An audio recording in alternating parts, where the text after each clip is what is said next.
আমার আল্লাহ বলেন নবী গো ওগো রাসূলুল্লাহ আপনাকে মক্কার জমিনে থাকতে হবে না। ওগো নবীজি আপনি মক্কা ছেড়ে মদিনার পথে চলে যান। বিশ্ব নবী মক্কা ছেড়ে মদিনার পথে যাবে, আল্লাহ নবী মক্কা ছেড়ে মদিনার পথে যাবে। কার হুকুমে? আল্লাহ হুকুম দিয়ে বললেন নবী গো মক্কার জমিনে আপনাকে থাকতে দেবে না, ওরা নির্যাতন অত্যাচার করবে গো নবী। ওগো নবীজি আপনি এই মুহূর্তে আপনার সঙ্গে আবু বকরকে সঙ্গে নেন আর সঙ্গে করে নিয়ে মক্কা ছেড়ে মদিনায় চলে যান। বিশ্ব নবী মক্কা ছেড়ে মদিনার পথে যাবে। হযরত আলীর বাড়িতে বিছানায় শোয়া কাফের বেঈমানরা নবীকে ঘেরাও করে নিয়েছে, যেতে দেবে না। নবীকে দুনিয়া থেকে শেষ করে দেওয়ার চক্রান্ত। কিন্তু নবীকে কে মারতে পারবে? জোরে বলুন পারবে? কারো ক্ষমতা নাই। নবীর গায়ে হাত দেওয়ার তাদের ক্ষমতা নাই। আল্লাহর নবী চিন্তায় পড়ে গেলেন, দেখছে কাফের বেঈমানরা নবীর বাড়িকে ঘেরাও করে নিয়েছে, নবীকে যেতে দেবে না, নবীকে যেতে দেবে না। আল্লাহর কাছে বললেন আল্লাহ তুমি যে বললে মক্কা ছেড়ে মদিনায় যেতে হবে, কিন্তু মাবুদ গো আমি মক্কা ছেড়ে মদিনার পথে কি করে যাব? আল্লাহ বলেন নবী গো আপনি কোনো টেনশন করবেন না, আপনি কোনো চিন্তা করবেন না, আপনি এক মুঠো বালি তুলুন গো নবী। বালি বুঝেন না? বালি বুঝেন না? বালি তুলুন, বালি তুলে তাশহুদ পড়ে কাফেরদের মাথাতে ছিটিয়ে দেবেন। ওগো নবীজি তাদের মাথাতে আপনি ছিটিয়ে দেবেন, আমি তাদের চোখ দুটো বন্ধ করে দিব। কোরআন বলেছে ওয়ামা রামাইতা ইয রামাইতা ওয়ালাকিন আল্লাহ রামা। নবী গো আপনি বালি নিক্ষেপ করেছেন আর আমি আল্লাহ তাদের চোখ দুটো বন্ধ করে দিলাম। ওগো নবী আপনি চলে যান। বিশ্ব নবী মক্কা ছেড়ে মদিনায় যাবে। আবু বকর হযরত আবু বকর বলে লাব্বাইক সাদাইক ইয়া রাসূলুল্লাহ। আল্লাহর নবী বলেন আবু বকর তুমি কি ঘুমাও নাই? আমি তো তোমাকে আস্তে করে ডাক দিলাম। হযরত আবু বকর সিদ্দিক ডাক দিয়ে বলেন নবী গো আপনার পায়ের তলে আমার জীবনটা কুরবানি হয়ে যাক গো হাবিব। ওগো নবীজি আমি আপনাকে আমার নিজের জীবনের থেকেও বেশি ভালোবাসি। ওগো নবী আপনি যেদিন থেকে বলেছেন মক্কা ছেড়ে মদিনার পথে যেতে হবে, খোদার কসম আমি আবু বকর একটা মিনিটের জন্যও বিছানায় ঘুমাই না। সুবহানাল্লাহ বলবেন না? একটা সেকেন্ডের জন্য বিছানায় ঘুমাই না। ইয়া রাসূলুল্লাহ আপনি হয়তো কখন এসে আমাকে ডাক দিবেন, এক ডাকে পাবেন না, দুই ডাকে যাবে। ওগো নবী আপনার হয়তো কষ্ট হতে পারে, আপনি দুঃখ পেতে পারেন। ওগো নবীজি আমি একটা মিনিটের জন্য বিছানায় ঘুমাই না। আল্লাহ নবী বললেন আবু বকর রে তুমি আমাকে এতটাই ভালোবাসো? বলে ইয়া রাসূলুল্লাহ আমি আপনার জন্য আমার জীবনটা পর্যন্ত দিতে রাজি গো নবী। ইয়া রাসূলুল্লাহ আর একটা ঘটনা আপনাকে বলি। রাত্রি যখন গভীর হয়ে যায় সবাই ঘুমিয়ে যায়, পশু পাখি সব ঘুমিয়ে পড়ে। ওগো নবীজি আমি আপনার কথা ভাবতে ভাবতে আমার রাত কেটে যায়, আমি রাতের মধ্যে একটা মিনিটও আমি ঘুমাইতে পারি না। আমি আবু বকর কোথায়, আমার নবীজি কোথায় থাকবে? আর আমার নবীর উপর হয়তো কাফেররা আক্রমণ করবে। না গো নবী আমি আপনাকে এতটাই মহব্বত করি, আপনার কথা ভাবতে ভাবতে আমার জীবনটা রাত্রি কেটে গোটা রাত কেটে যায়। বিশ্ব নবী বলেন আবু বকর আর মোটেও বিলম্ব করার দরকার নেই, চলো মক্কা ছেড়ে মদিনার পথে যাই। আল্লাহর নবী আবু বকরকে সঙ্গে করে নিয়ে যায়। যেতে যেতে যেতে যেতে রাস্তার মাঝে হয়ে গেল। রাস্তার গাছপালা, তরুলতা, পশু পাখি, জঙ্গলের যত পশু পাখি আছে জমিন পর্যন্ত হাউমাউ করে নবীর জন্য কাঁদতে লাগলো। বলো গো রাসূল, আমাদেরকে আপনি ইতিম করে দিয়ে চলে যাবেন? আল্লাহ নবী বলেন, ও গাছপালা, তরুলতা, পশু পাখি, শোনো, আমার মন চায় আমি আমার জমিন মক্কার জমিনে আমি থাকি, আমি আমার জন্মভূমিতে আমি থাকতে চাই। কিন্তু ও গাছপালা, তরুলতা, পশু পাখি, তোমরা শোনো, তোমরা সাক্ষী থাকো, ওই কাফের বেঈমান আবু জেহেল, আবু লাহাব, উতবা, সাইবা, তারা আমার উপর এত নির্যাতন করেছে। আমার মন চায় আমি কাবা শরীফের খিদমত করব, আমি নামাজ পড়ব, কিন্তু কাফের বেঈমান আমাকে থাকতে দিল না। বিশ্ব নবী বললেন, আবু বকর গো, চলো। আবু বকরকে সঙ্গে করে নিয়ে যায়।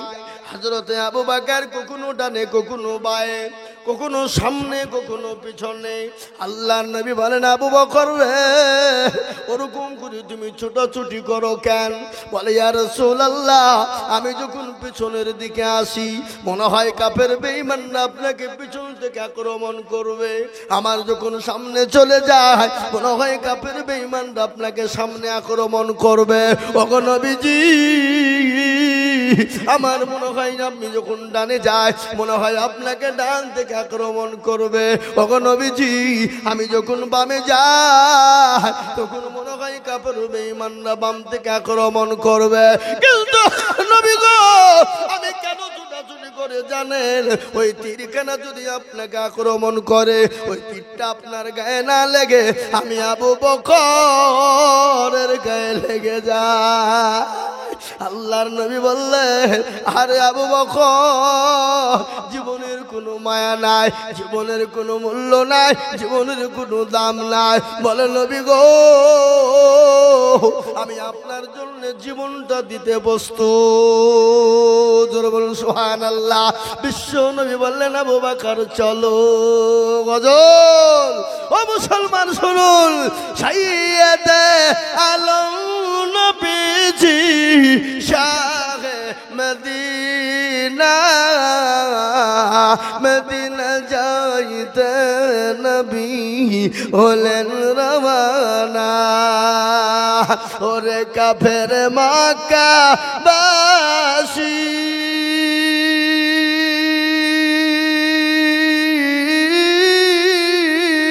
নবীজিকে মারবি বলে ঘিরে বসিলি, রাতারাতি চলেন নবী, রাতারাতি চলেন নবী সোনার মদিনায়, মদিনা যাইতে নবী হলেন রওয়ানা, মদিনা যাইতে নবী হলেন রওয়ানা। নবী বলেন, আবু বকর হিজরত করে যাও গো চলে হুকুম খোদার। আবু বকর গেলেন চলে, আবু বকর গেলেন চলে ওই না মদিনায়, মদিনা যাইতে নবী হলেন রওয়ানা। ও মুসলমান দরদি, আল্লাহ নবী, দয়ার নবী আবু বকরকে নিয়ে মক্কা ছেড়ে মদিনার পথে যেতে শুরু করলেন। সন্ধ্যাবেলা হয়ে গেল, সূর্য উঠে গেল। কাফের বেঈমানেরা হযরতে আলীর বাড়িতে ঢুকে দেখেন শুয়ে আছে, মুখ ডেকে মনে হয়। কিন্তু নবী আলীকে বলেছিল, আলী গো তুমি ঘুমিয়ে যাও। হযরতে আলী মুখ কানা ডেকে ঘুমিয়ে গিয়েছিলেন।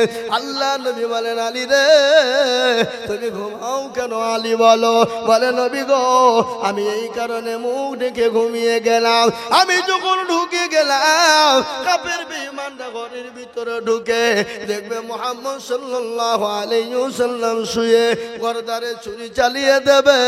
যখন ছুরি চালিয়ে দেবে দু টুকরো হয়ে যাবে, কাপড় উঠিয়ে দেখবে মুহাম্মদ সাল্লাল্লাহু আলাইহি ওয়াসাল্লাম নেই, ইনি হলেন হযরতে আলী।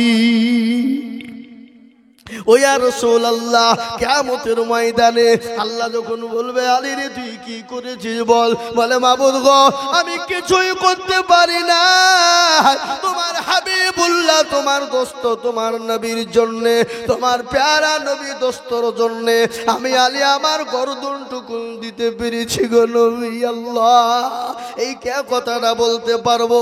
আল্লাহর নবী বলে আলী তুমি তোমার জীবনের কোনো দাম না। আল্লাহ নবীকে সাহাবারা এত ভালোবাসতেন, এত ভালোবেসেছিলেন, নিজের জীবনের থেকেও সাহাবারা আমার নবীকে বেশি ভালোবেসেছেন। কি গো বেসেছে না বাসে না জোরে বলুন?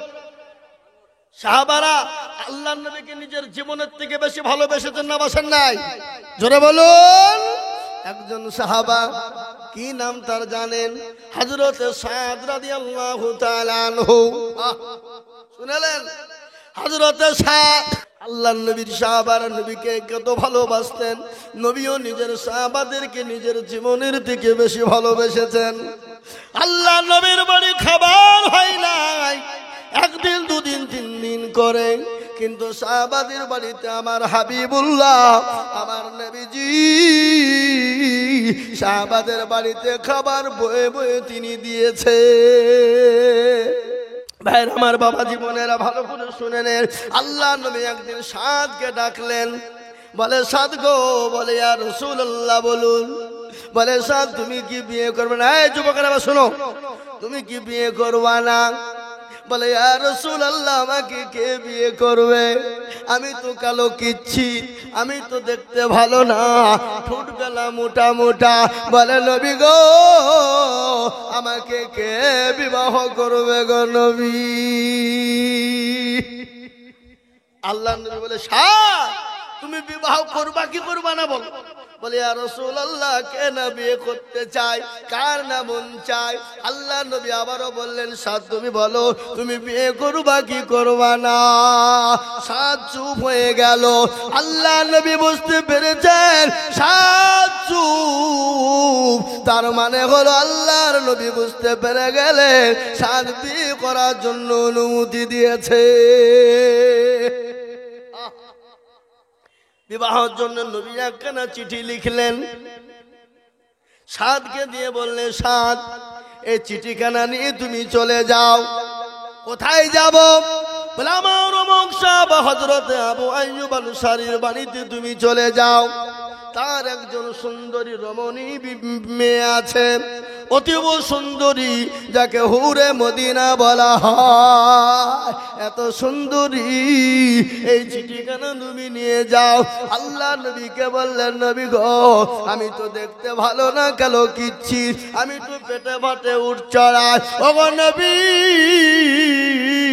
আমার তো থাকার কোনো জায়গা নাই, আমার তো খাওয়ার কোনো জায়গা নাই, নবী গো আমাকে কি বিবাহ করবে? বিশ্ব নবী বললেন সাদ এই চিঠিখানা নাও, নিয়ে তুমি আমার সাহাবার বাড়ি চল। ও মুসলমান দরদি, সাদ চিঠিখানা নিয়ে চলে গেলেন কার বাড়ি? হযরত আবু আইয়ুব আনসারীর বাড়িতে তিনি হাজির হয়ে গেলেন। বাড়ির দরজা গিয়ে লক করলেন। আবু আইয়ুব আনসারী তিনি বেরিয়ে আসলেন, বলে কে গো বাছা, কি তোমার নাম, কোথা থেকে এসেছ? সঙ্গে সঙ্গে চিঠিখানা দিয়ে দিলেন। চিঠিখানা পড়ে তিনি দেখলেন এই চিঠিখানা দিয়েছেন যিনি, তিনি হলেন বিশ্ব নবী। সুবহানাল্লাহ বলুন। বলুন তো বিশ্ব নবীর চিঠি ফেরত দিতে পারবে? কিন্তু ঘটনা শুনেন, বিটিকে পরীক্ষা করার জন্য আবু আইয়ুব কি করে, চিঠিখানা দিলেন।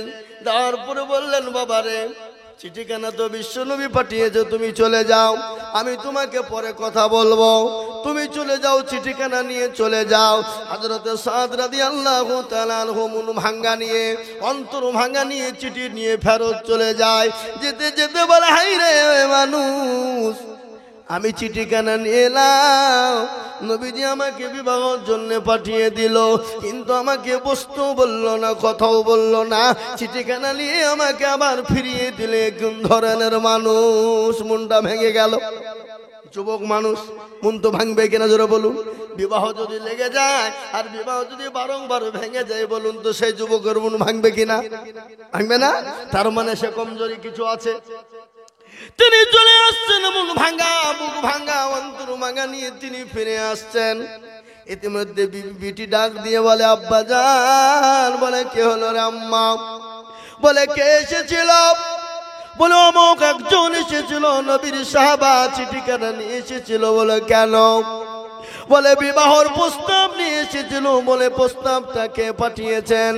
বলে, বিশ্ব নবী জনাবে মুহাম্মদুর রাসূলুল্লাহ সাল্লাল্লাহু তাআলা আলাইহি ওয়াসাল্লাম পাঠিয়েছেন। বলে, আব্বা জান আপনি কি বলেছেন? বলে, বিটি রে, তুমি এত সুন্দরী রমণী, এত সুন্দর তুমি দেখতে, ও বিটি, আমি তোমার সঙ্গে কি করে বিবাহ দিব বলো? বলে, বিটি, যাকে মদিনার হুর বলা হয়, যাকে মদিনার হুর বলা হয়, তুমি এত সুন্দরী নারী, এত সুন্দরী, এত সুশিক্ষায় শিক্ষিত হলে তুমি, ও বিটি, আমি বলো তোমার সঙ্গে কি করে বিবাহ দিব?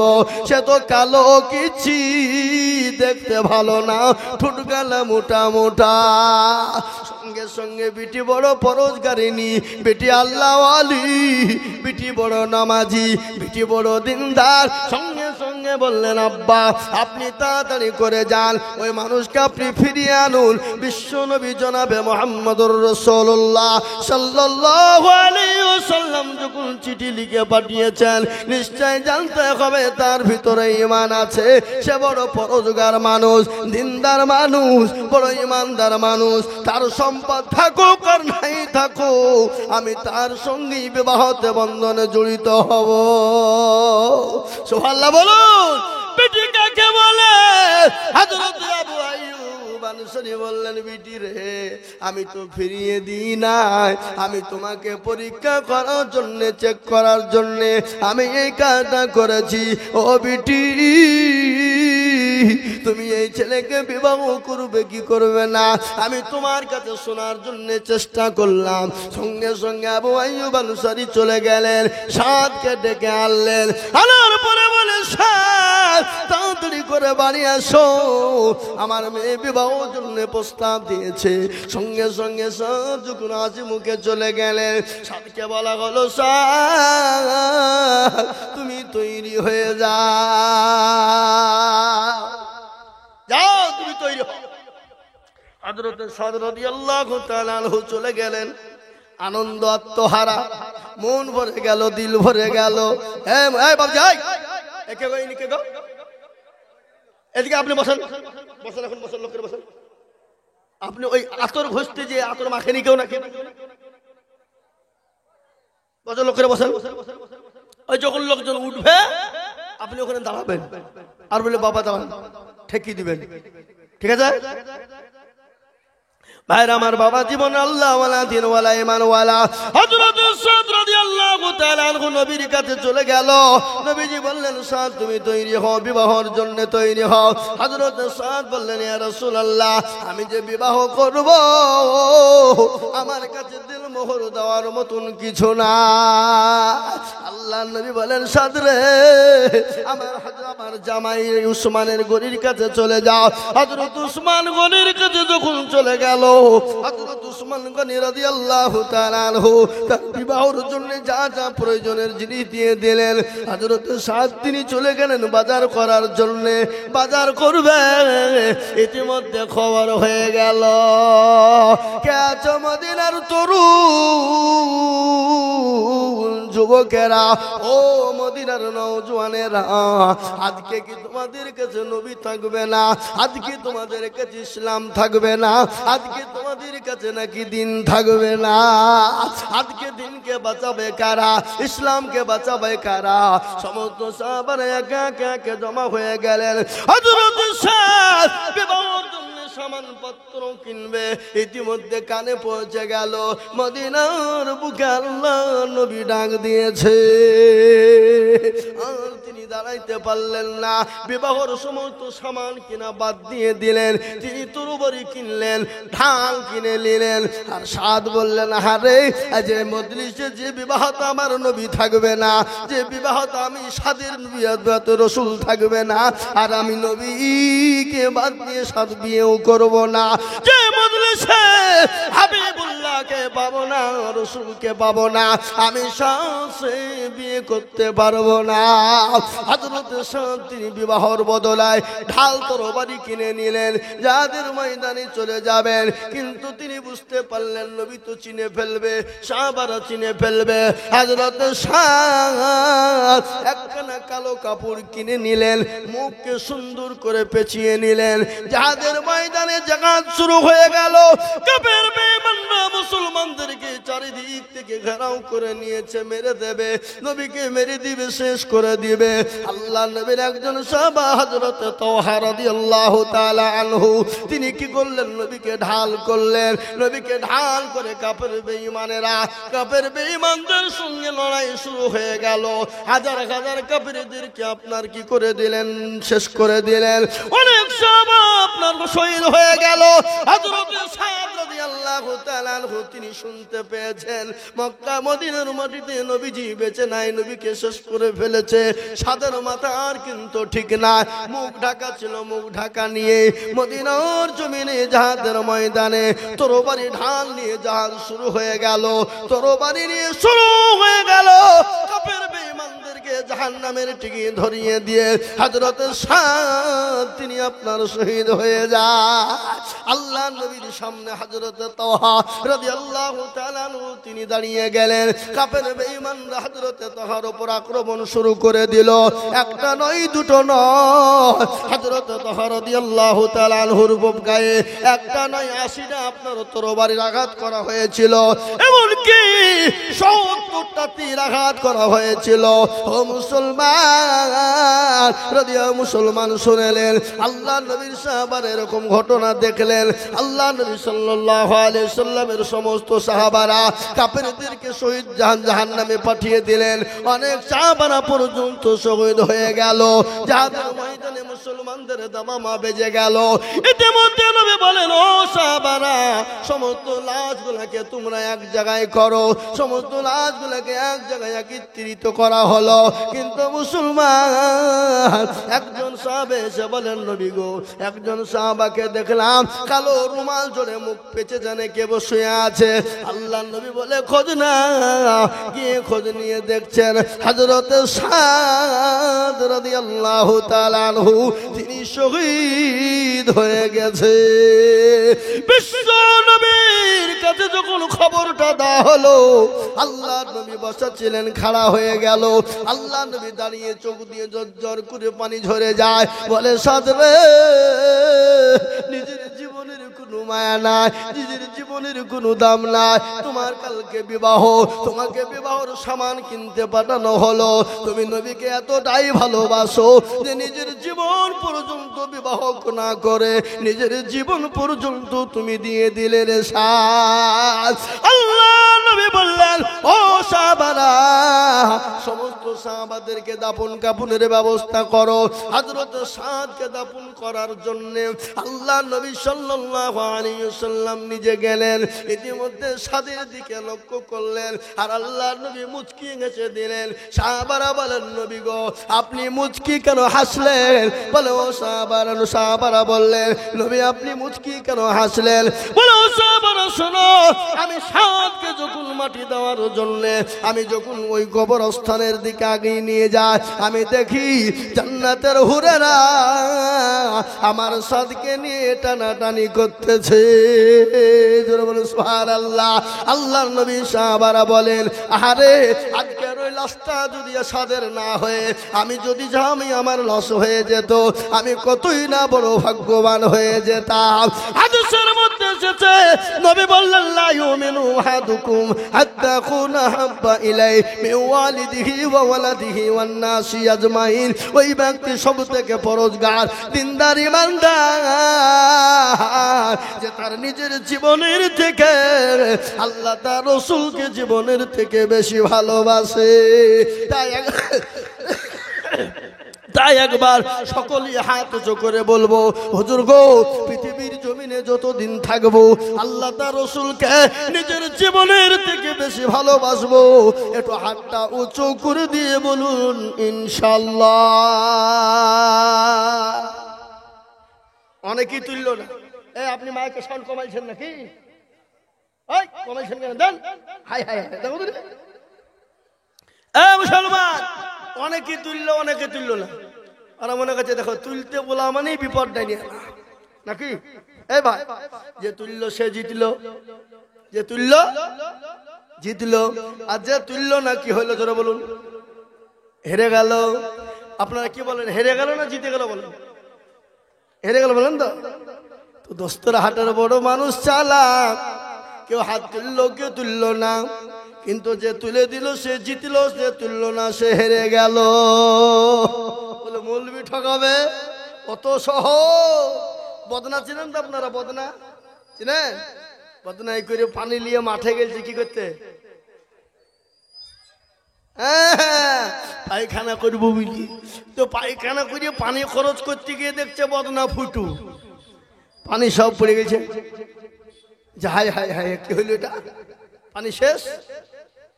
কালকে আয়োজন মৌলবি ঠকাইতে পারলো না, আর বদনা তুই ঠকিয়ে ফেললি। তো দাঁড়া, কালকে কি করে ঠকাস আবার দেখবো। ও আবার তারপরের দিন বদনাই করে পানি নিয়ে যাবে, যে আজকে আগে পানি খরচ করব তারপরে পায়খানা ফিরবো। তুই দেখি ঠকাস কি করি। বাবা আজ ঠকলো না জিতলো? আজ ঠকলো। তো যারা হাত তুললো তারা জিতলো, যারা তুললো না তারা ঠকলো। আর একবার আমি আপনাদেরকে বলবো, হুজুর গো, পৃথিবীতে যতদিন থাকবো আল্লাহ তার রাসূলকে নিজের জীবনের থেকেও বেশি ভালোবাসবো। একবার হাত তুলে বলে না রে তুমি নামা। তার মধ্যে এখনো কিছু লোক আধখান তুলেছে, আধখান তুলেনি। ও মনে করছে মৌলবি তুই দেখতে পাবে না। বাবা, মৌলবি দেখতে পাবে না ঠিক, কিন্তু যেটা দেখে না সেটা দেখে কে? যেটা কেউ জানে না সেটা জানে কে? যেটা কেউ বুঝে না সেটা বুঝে কে? সবাই বলে আমি ভালো, আমি জানি কি, আমার মনের গোপন খবর জানে আল্লাহ জি। আলোতে আধারে নির্জনেতে কথা কি করেছো তুমি সব জানে সে। তাহারি চোখেতে কেউ যাবে না পাখি, আমি জানি কি। ও মুসলমান গো, সকলকে পাকে দেওয়া যাবে কিন্তু আল্লাহকে পাকে দেওয়া যাবে না। সকলের কাছে চালাকি চলবে কিন্তু আমার আল্লাহর কাছে চালাকি চলবে না। কেউ দেখতে পাবে না, আল্লাহ দেখতে পায়। কিন্তু যারা হাতটা তুললেন তারা জিতে গেলেন, তুললেন না তারা ঠকে গেলেন। কোরআন তার প্রমাণে দেখেন, কোরআন আল্লাহ বললেন আলিয়াহুমা নাকুতিমু আলা আফওয়াইহিম ওয়া তুকাল্লিমুনা আইদিহিম ওয়া তাশহাদু ওয়ারজুলুহুম বিমা কানু ইয়াকসিবুন। কিয়ামতের দিন জবানে তালা মেরে দেবে, হাতকে বলবে হাত রে তোকে কোন কাজে ব্যয় করেছিল বল। হাত বলবে মাবুদ গো, দস্তরঘাটে জালসায় আজিজুল হক বলেছিল কারা আল্লাহর প্রেমিক, নবীর প্রেমিক, দিনের প্রেমিক, ইসলামের প্রেমিক বলো। হাতটা তোলো যারা, এই হাতের বদলা আল্লাহ জাহান্নামটাকে হারাম করে দিবে, জান্নাতকে ওয়াজিব করে দেবে। ও মুসলমান, আজকে গোরস্থানের উন্নতি কল্পে জালসা, আজকে পেছনেই গোরস্থান রয়েছে বাপ। এই গোরস্থানে অনেকের মা শুয়ে আছে, অনেকের জনম দুঃখিনী মা, অনেকের বাপ শুয়ে আছে, অনেকের কলেজের সন্তান শুয়ে আছে, অনেকের ভাই শুয়ে আছে, অনেকের মেয়ে শুয়ে আছে, অনেকের বোন শুয়ে আছে, আছে না নাই? এই কথা বলেন। আর ওই কবরে প্রতিদিন ডাকছে, ডাকে না? কি গো, প্রতিদিন কবর ডাকে, বলে আমি কিড়ামাকুড়ের ঘর, আমি পোকামাকুড়ের ঘর, আমি কাউকে চিনি না, আমি চিনি আল্লাযীনা আমানু ওয়া আমিলুস সলিহাত। ভালো আমল করবা যারা, আমি কবর তাদের সঙ্গে ভালো ব্যবহার করব। আমি কাউকে চিনি না, আমি খালি আমল আর আমল চিনি। আর ওই কবরে প্রতিদিন ডাকে, ডাকে না গো? এই কথা বলেন। কারো ভরসা আছো রে মন, কিসের এত মায়া, এত সাদের বাড়ি তোমার ভেঙে যাবে বাসা। ও তোর গনা যৌবন ফুরায়া যাবে, যৌবনে লাগবে ভাটি, ওই যে ডাকিতেছে তোমায় কবরের মাটি, ওই যে ডাকিতেছে তোমায় কবরের মাটি। সন্ধ্যার আগে যেদিন ডুবিবে বেলা, সন্ধ্যার আগে যেদিন ডুবিবে বেলা, এক পলকে ভেঙ্গে যাবে তোমায় রঙ্গের মেলা। ও কারে তুমি ধমক দিবা, কার মাথায় ভাঙবা লাঠি, ওই যে ডাকিতেছে তোমায় কবরের মাটি। খবর পেয়ে আসবে আতি ও সহজ, খবর পেয়ে আসবে আতি ও সহজ, তোমার চারি পাশ বৈশা তারা করিবে কান্দন। ও তোমায় সাজায়া দিবে মনের মতো, সাজায়া দিবে মনের মতো, কি সুন্দর পরিপাটি, ওই যে ডাকিতেছে তোমায় কবরের মাটি। ও মুসলমান দরদি, প্রতিদিন কবর ডাকে বাপ, কবর বলে আমি কিড়ামাকুড়ের ঘর। ওই কবরে অনেকের মা জন দুঃখিনী সে আছে, মা বলে হারে এমন কোনো দরদের বেটা নাই, এমন কোনো দরদের বেটি নাই, একটু কবরে রাজা না মা ভয়ে যাবে। আর কবর এত বড় কঠিন, আমার নবী বলে গেলেন আমার উম্মত উম্মতি একবার যদি জানতো, মানুষ মরে গেলে জীবনেও কোনোদিন কবরে রাখতো না। কবর এত কঠিন, ওই কবরে যত পাখির নাই তাকিয়ে তাকিয়ে দেখছে, তাই কবরের উন্নতি কল্পে জালসা। আল্লাহ নবী বলেন আউয়ালু মানাজিল মানজিলুল কবর, কবর হলো আসল ঘর। তাই আমি আপনাদেরকে বলবো, এই কবরস্থানকে তৈরি করার জন্য, এই কবরস্থানকে তৈরি করার জন্য আমি আপনাদের কাছে একটু হাত পেতে দেব। আমি আজিজুল হক সারা পশ্চিম বাংলা নয়, আসাম, ত্রিপুরা, মেঘালয়, মণিপুর, উড়িষ্যা, বিহার, ঝাড়খণ্ড, পশ্চিম বাংলা, বাংলাদেশ পর্যন্ত আমি মানুষের কাছে হাত পেতে চাই, লক্ষ লক্ষ লক্ষ টাকা করে। আজ আমি আপনাদের কাছে লক্ষ লক্ষ টাকা চাইবো না। ও দোস্তের ঘাটের মানুষ, আমি জানি আপনাদের দিল বড় বড় বড়, অন্তর বড়, কিন্তু আজকে গোরস্থানের জন্য আমি এই মজলিসের ভিতরে সর্বপ্রথম 5 জন দরদিকে বলবো, মাত্র 10টা করে 1000 টাকার দাতা আমি একবার তাকবীর দেব। আর তাকবীর দেওয়ার সঙ্গে সঙ্গে হাতটা উঁচু করে দিয়ে বলি, বলে হুজুর গো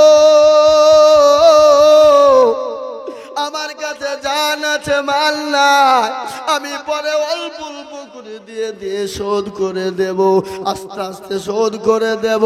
আমি মাত্র 10,000 করে 5 জন দরদিকে দেখতে চাই। আমি একবার তাকবীর দেব, আর তাকবীর দেওয়ার সঙ্গে সঙ্গে 10,000 টাকার দাতা বলে হুজুর আমার মা চলে গেছে, জনম দুঃখিনী মায়া কবরে শুয়ে আছে।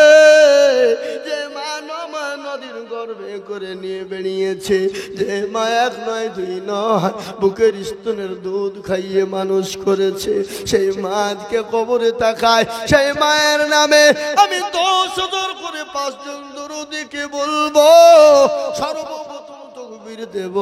তাকবীর দেওয়ার সঙ্গে সঙ্গে মাত্র 10,000 টাকার দাতা।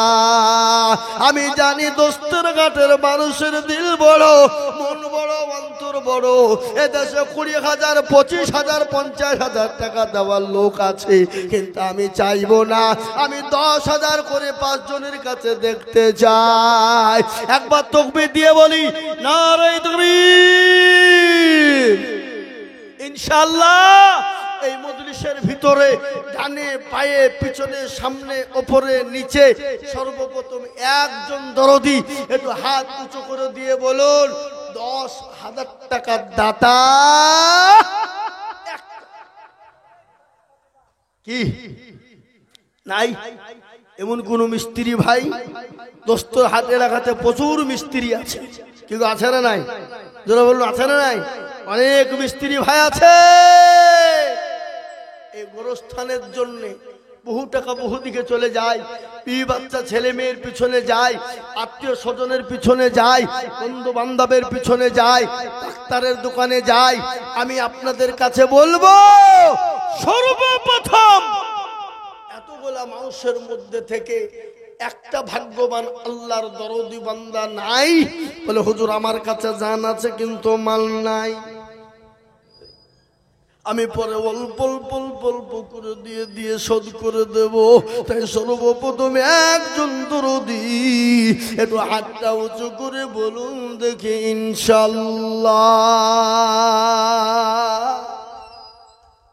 ও বাপ, দোস্তর হাটের মানুষ একজন দরদি গোরস্থানকে কেন্দ্র করে গোরস্থানের জন্য সর্বপ্রথমে একজন ভাগ্যবান নবীর প্রেমিক 10,000। কি গো, এমন কোন বাবজি ভাই নাই, এমন কোন মা বোন নাই, এমন কোন মাস্টার ডাক্তার ব্যবসায়িক নাই, এমন কোন পয়সাওয়ালা গাড়িওয়ালা বাড়িওয়ালা নাই, এমন কোন আল্লাহওয়ালা দিনওয়ালা ইমানওয়ালা কলমওয়ালা কোরআনওয়ালা মসজিদওয়ালা আল্লাহওয়ালা নাই যে হুজুর ইনশাআল্লাহ আমার কাছে জান আছে মাল নাই। আমি পরে অল্প অল্প করে দিয়ে দিয়ে দিয়ে দিয়ে দিয়ে দিয়ে দিয়ে দিয়ে 10,000 টাকা শোধ করে দেবো ইনশাআল্লাহ। একজন দরদি এই মজলিসের ভিতরে একটু হাত উঁচু করে দিয়ে বলুন ইনশাআল্লাহ। কি হবে না? নাই? ও বাপ, ইজ্জতের মালিককে বেইজ্জতের সম্পদ দেওয়ার মালিক, কেড়ে নেওয়ার মালিক খুলুন ও দেখেন কোরআন।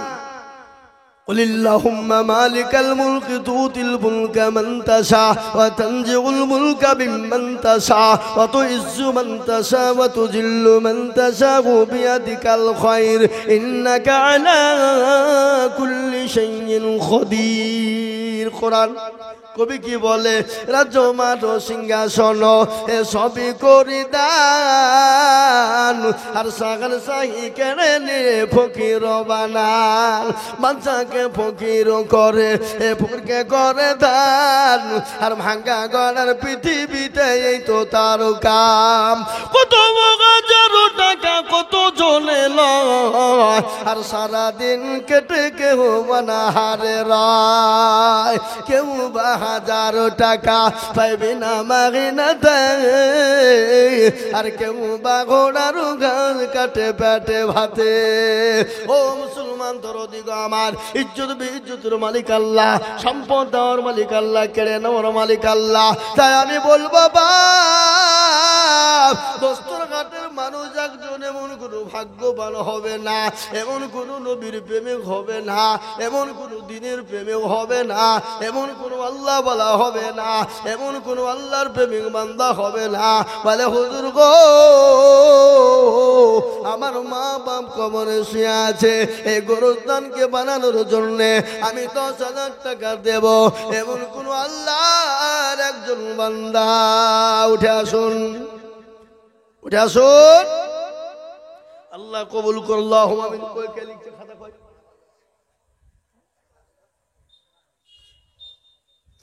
আসলে একটু মুসাফা করি। কি নাম? মাহবুব আলম। মা বাবা আছে না নাই? কোথা বাড়ি? দেখেন একবার চালিয়ে বলি না তুমি কি গো, এরা ভয়ে তকবিরটা দিছে না, যদি তকবির দি টাকা লাগবে নাকি? আল্লাহ রবিয়ারা বান্দা মাহবুব আলম ছিল, এ সর্বপ্রথম তোমার বান্দা 10,000 দিল। আহারে যোগ্য মা বাপের যোগ্য ছেলে এখানে হাজির, আর 10,000 দিল দেখো গোরস্থানের খাতির। আরো দুমা করি আমি তার মা বাপের জন্য শান্তি সুখ দিও তুমি কবর বিছেতে। এরকম ছেলে যদি আর গো হইত, মা বাপের কথা গো ছেলের মনে হয়ে যেত। ও মুসলমান ঠিক রাখো ঈমান, ইসলামের বাতি যেন ডুবায় না, ইসলামের বাতি ডুবিয়ে দিলে হবে না। কালেমা লা ইলাহা ইল্লাল্লাহ কেউ যদি বলে লা ইলাহা ইল্লাল্লাহ বলবো আর মুহাম্মাদুর রাসূলুল্লাহ বলবো না, সে কোনোদিন মুসলমান হবে না। হবে লা ইলাহা ইল্লাল্লাহ, লা ইলাহা ইল্লাল্লাহ মুহাম্মাদুর রাসূলুল্লাহ सल्लल्लाहु अलैहि वसल्लम। जबान से इकरार करना और दिल से यकीन रखना, जबाने प्रकाश करा और अंतरे विश्वास करा, यार नाम हलो ईमानदार। তাই এই দেখে লা ইলাহা ইল্লাল্লাহ। এই ছোট লাই এক ধরেন তো 10,000 টাকা লি মিম্বা কাল লেগে পালাইলো নাকি? ও মাল বুঝতে পেরেছে যে না পালাইলে ধরবে আমাকে। এই মিম্বা পালাইও না, তোমার 10,000 লাগবেই, কায়দা করো না, 10,000 দিতেই হবে তোমাকে নাকি? তো কেউ যদি বলে লা ইলাহা ইল্লাল্লাহ বলবো, মুহাম্মদুর রাসূলুল্লাহ বলবো না, তো মুসলমান হবে? তো 10,000 টাকা লা ইলাহা ইল্লাল্লাহ হয়ে গেল। মুহাম্মদুর রাসূলুল্লাহ জোড়া বানানোর জন্য একজন দরদি 10,000 কে আছে? ভাগ্যবান হবেন যিনি কলেমার জোড়া বানাবেন তিনি ইনশাআল্লাহ। আর একজন দরদি 10,000 টাকা হবে না বাপ, হবে না সোনা? ও দস্তর হাটের মানুষ, আল্লাহ কত দয়াবান, আল্লাহ দেবে বাবা। আল্লাহ রাস্তায় দিলে কোনোদিন ফুরিয়ে যাবে না, আল্লাহ রাস্তায় যত দিব আমার আল্লাহ তত বাড়িয়ে দেবে। তাই নাম্বার 2 জালসা কমিটি, জালসা সেক্রেটারি সভাপতি, গোরস্থান কমিটি, গোরস্থান সেক্রেটারি সভাপতি সকলকে মিলে বলবো 10,000 করে টাকা আমি 5 জন কাছে দেখতে চাই। আর দস্তর হাটের মাটিতে যদি 5টা লোক 10,000 টাকা করে না হয়, এ দুঃখ বেদনা কষ্ট কাকে বলবো বাপ, কাকে বলবো? এই ভিতর থেকে না এদিকে আছে, এদিকে মা বোনদের কাছ থেকে 2620 টাকা। এই মা বোনেরা তোমরা তো 1,000 দিতে পারবে না, এক মাসের টাকা তোমরা দাও নাকি? এখন তো তোমাদের খরচ ফরচ নাই, দুটাই ছিল ফুটিয়ে গেছে। এখন তোমাদের জমাবা আবার আগামী ঈদের লাগি, সুতরাং তার মধ্যে 1000 টাকা করে তোমরা দিবা, ইনশাল্লাহ দিবে, এখানকার মা বোনেরা দিবে। জি তাই বলুন, একটা আল্লাহর বান্দা 10,000 টাকা দেওয়ার মতো লোক নাই হবো, একজন জোড়া করবো ইনশাল্লাহ। একটু হাতটা তুলি আল্লাহর কাছে দোয়া করবো, বা কিয়ামতের দিন এই হাতকে আল্লাহ কবুল করবে। এই দেখেন 10,000, কি নাম? তাজরুল ঠিকাদার। একবার চিলিয়ে বলি না রে তুমি। আল্লাহর পেয়ারা বান্দা তাজরুল ভাই গো ছিল, হে তোমার পেয়ারা বান্দা 10,000 দিল। কি বুলবুল ভাই, কি বুঝেন আপনি? 10,000 দেবেন?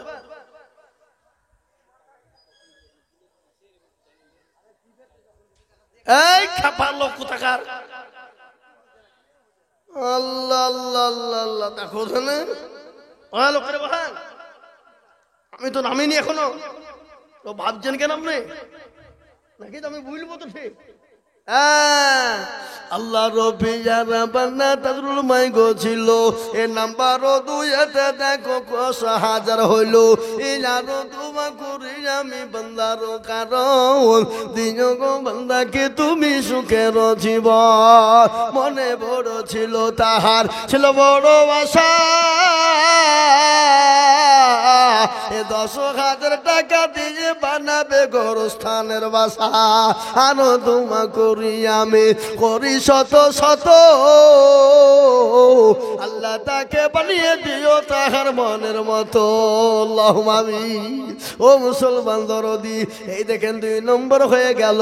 আমি আপনাদেরকে একটা কথা বলি বাবা, আল্লাহ নবী বললেন, মান তামাসসাকা বিসুন্নতি ইনদা ফাসাদি উম্মতি ফালাহু আজরুল মিয়াতিন শাহিদিন। আল্লাহ নবী বললেন, ফিতনা ফাসাদের জামানা একটা নবীর সুন্নতকে জিন্দা করবে যারা, তার আমলনামায় 1 শহীদের দরজা হবে। সুবহানাল্লাহ বলুন। 2 নম্বর হয়ে গেল। 3 নম্বর নবীর সুন্নত জিন্দা করনে ওয়ালা কারা, নবীর প্রেমিক কারা, নবীকে ভালোবাসনে ওয়ালা কারা। ও মুসলমান দরদি, 3 নম্বরে 10,000 টাকার দাতার একজন দরদি।